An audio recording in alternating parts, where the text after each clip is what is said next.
প্রাচীন করেছিল, কিন্তু আগে বিচার করতেন। নেন ছবি তুলে তুলে এখানে কোথায় আমরা আগে ছবি তোলা ছিল ওই সাইডে। সামনের দিকে তাকাবেন, এই যে মন্দিরের যে গম্বুজের চূড়া দেখে নেন, ছবি তুলে তুলে নেন। এটা পদ্মফুল স্টাইলে মন্দিরের চূড়া। আপনি তো অনেক জায়গায় অনেক মন্দিরে গম্বুজের চূড়া হয়তো দেখেছেন বা দেখবেন, কিন্তু একটাই মন্দির 4টে রাউন্ডে যেদিকে ঘুরবেন একই রকম ভাবে আপনি 10টা করে গম্বুজের চূড়া দেখবেন। ভাববেন 4 10 40টা চূড়া আছে, কিন্তু তা না। টোটাল গম্বুজের চূড়া আছে 25টা। তার মেন বিগ্রহ রামচন্দ্র এবং জাগ্রত কালী মূর্তি দেখবেন, যে মায়ের পুজো করতেন। আপনারা তো সব জায়গায় কালী দেখেছেন, মায়ের জিভ থাকে, পায়ের তলায় সাধারণত শিব দেখেছেন। দেবী সিং যে মায়ের পুজো করতে আসুন, কাছ থেকে দেখাবো। সিংহের উপরে কালী, যেটাকে পানি থেকে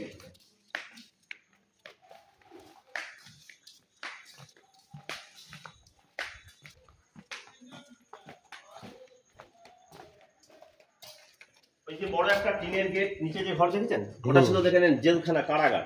যে প্রজারা খাজনা না দিতে পারতো, ট্যাক্স না দিতে পারতো, দেবী সিংহের বিরুদ্ধে যারা যেত, ওই নিচে যে ঘরটা দেখতে পাচ্ছেন, ওই জেল বা কারাগারে বন্দি করে রাখা হতো।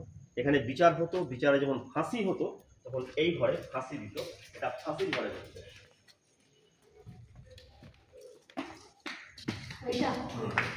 বহু পুরোনো দিনের একটা চেন যখন টাঙানো রয়েছে, 3টে চেন ছিল। চেনের সাইডে ছিল দড়ি, পালা এবং হ্যাঙ্গার সিস্টেম ছিল। আর এই কোনা থেকে কোনা পর্যন্ত যে পায়ের নিচে যে স্ল্যাব বসানো রয়েছে, এখানে কিন্তু কোনো স্ল্যাব ছিল না। নিচে ছিল কি জানেন, কুয়ো, মানে কাঠ থাকতো। মানে দড়িটা যখন গলায় পুড়িয়ে দিত, কাঠটা টানলেই ফাঁসি কাটে চলে যেত। আর ফাঁসি দেওয়ার পর এই কুয়োতে ডেড বডি বা লাশটা পড়লে তল দিয়ে একটা সুড়ঙ্গ পথ, যেটা ভাগীরথী নদীতে চলে যেত। আপনাদের মতো বেড়াতে এসে 17 বছর আগে একটা বাচ্চা ছেলে দেখতে এসে কুয়োতে পড়ে এটি মারা গেছে। আবার ধরুন দ্বিতীয়বার যাতে কোনো অ্যাক্সিডেন্ট ঘটতে না পারে, এই জন্য পুরো ভরাট করে সিল করে বন্ধ করে গেঁথে দিয়ে এই স্ল্যাব দেখছেন, আজ থেকে 17 বছর আগে বসানো হয়। এটা গঙ্গার সাথে কানেকশন। আপনারা নিশ্চয়ই কাঠগোলা বাগান গেছিলেন, সুড়ঙ্গ দেখে দেন, একই রকম সিস্টেম সুড়ঙ্গ এখানে চলে। এই সুড়ঙ্গের সঙ্গে সুড়ঙ্গ কানেকশন, হ্যাঁ রাস্তা। এটা বলতে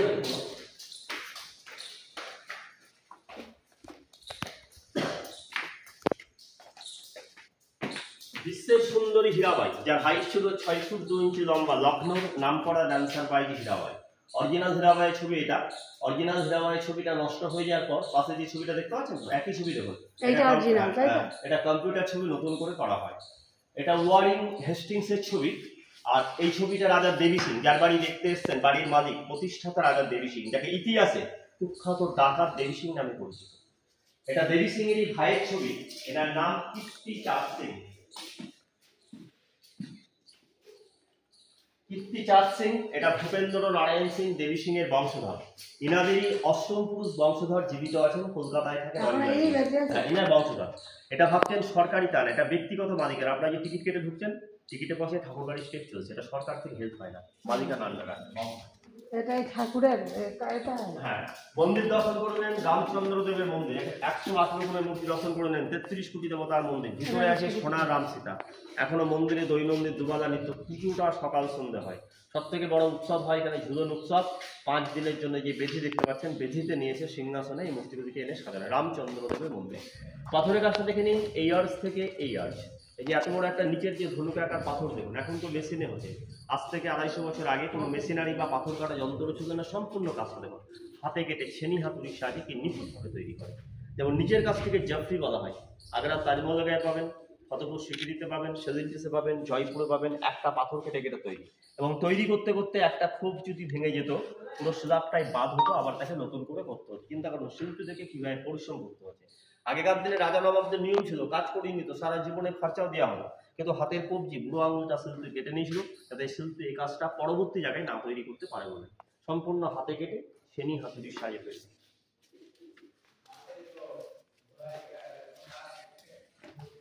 দেবী সিং এর 7ম জেনারেশন বংশধর, এনার নাম নরেন্দ্র নারায়ণ সিং আর ওয়াইফ, দুজনেই মারা গেছেন। ইনারই ছেলে এখনো জীবিত আছেন, কলকাতা বালিগঞ্জ গোল পার্কে থাকেন, 8ম পুরুষ বংশধর। তার নাম হলো রঞ্জয় সিং, দেবী সিং এর 8ম পুরুষ।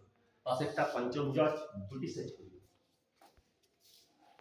আর এটা আপনি আয়না দেখেন, খুব দামি কাঠ। এটা হলো বেলজিয়াম কাঠের আয়না।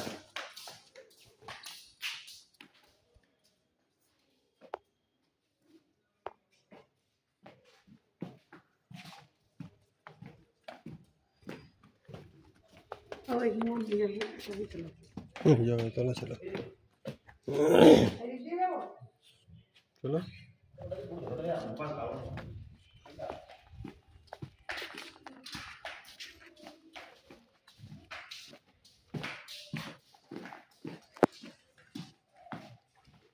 দেবী সিং এর জাগ্রত কালী মন্দির দর্শন করে দেন, মায়ের মন্দির প্রচন্ড জাগ্রত কালী, যে যা মানত করে যায় সকল করে পুজো দিয়ে যায়। দৈনন্দিন পুজো হয়, অমাবস্যা পর্যন্ত এখনো মায়ের বড় করে পুজো হয়। পানিপথ থেকে মায়ের মূর্তি থেকে এনেছিলেন। একটা মায়ের তিনটে রূপ, মানে একটাই মূর্তিকে তিনটে রূপে দেবী সিং পুজো করতেন। কালী পুজো করতেন, দুর্গা পুজো, লক্ষ্মী পুজো। সেই তিথি অনুযায়ী আজও মায়ের তিনটে রূপই পুজো হয়। আপনারা তো অনেক জায়গায় কালী দেখেছেন, মায়ের জিভ থাকে, পায়ের তলায় শিব দেখেছেন। তাকিয়ে দেখুন, মায়ের কোনো জিভ নেই। পিছনে ঝাঁপিতে উঠে দেখে নিন, আপনি যে পায়ের তলায় যে শিব দেখেছেন, মায়ের পায়ের তলায় কোনো শিব নেই, মায়ের পায়ের তলায় আছে আপনার সিংহ। প্রচন্ড জাগ্রত কালী। আপনাদের মতো বহু পর্যটক বহু দূর দূরান্তকে মানত করে যায়, সকল হয়ে পুজো দিয়ে যায়। দৈনন্দিন পুজো হয়, এটা সাধনা কালী। ভক্তির সব প্রণাম করবেন, যা পারবেন কিছু পারলে মায়ের নামে, কিছু পুজোর নামে প্রণামী থালা আছে, কিছু প্রণামী দিয়েও সাহায্য করবেন। এই পয়সাটা যে রাখা থেকে ফান্ড থেকে মায়ের নয়ন সবাই কাজে লাগে। এটাতে দুর্গা পুজো করা হয়, এটাতে লক্ষ্মী পুজো, এবং একই মুদ্রায় যা দিবেন তাদের দিবেন, তাদের থাকে পুজো থাকে দিতে পারে, রাখা থাকে না, আমরা ফান্ড থেকে রাখি। আমরা পরে আবার ছবি তোলার জন্য আসবো, আপনি চলেন। এটা বজরংবলীর মূর্তি, পায়ে নিচে মহিলা বলে স্ত্রীকে বধ করছেন, হাতে দণ্ডপদ পাহাড়, একটাই স্টোন, একটাই পাথর কেটে পেয়েছি।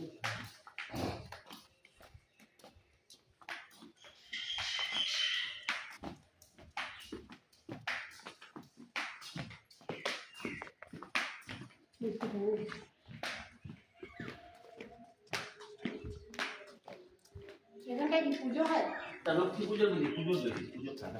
এখান থেকে 19টা খোপে 19টা মূর্তি পাবেন। 250 বছর আগেকার দিনে পুরোনো দিনের নিম কাঠের মূর্তি পাবেন। সুজন উৎসব যখন মেলা হয়, মেলা উৎসবের সময় মূর্তিগুলি সাজানো হয়। ঈশান মহাদেব নিম কাঠে?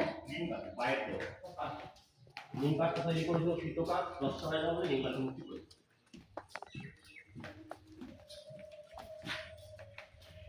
এটা কি ঠাকুর? এটা অনুভূতি, সপ্তশী অনুভূতি।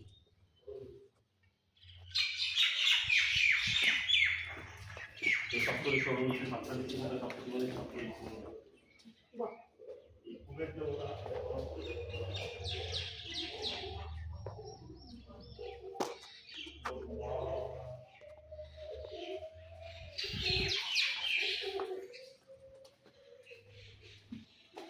হাগিয়ে ভগবান, হাগিয়ে মানে ঘোড়া, নারায়ণ যে রক্ত রূপ হয়েছে সেই ঘোড়া ঘোড়া হাগিয়ে ভগবান।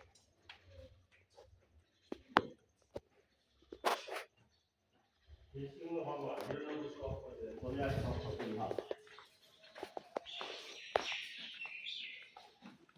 একটা দেহে দুটো ভাব, অর্ধনারীশ্বর, অর্ধাঙ্গে লক্ষ্মী নারায়ণ, অর্ধেক লক্ষ্মী অর্ধেক নারায়ণ, লক্ষ্মী নারায়ণ।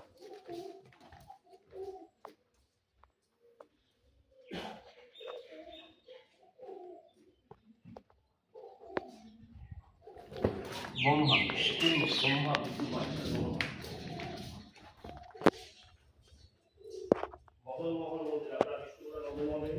দুপুরে আগে রাধা কৃষ্ণ বিশাখা, নিচে অনন্ত। বিষ্ণুপুরে দেখেছি। হ্যাঁ, বিষ্ণুপুরেই দেখেছি। দেবরাজ ইন্দ্রদেব, স্বর্গের রাজা দেবরাজ ইন্দ্রদেব। এসব কি অগ্নি দেবতা, সব আইকাদের বানানো গণেশ জি, দশভুজা গণেশ। মৎস্য অবতার, তৎস অবতার, নারায়ণের সব অবতার।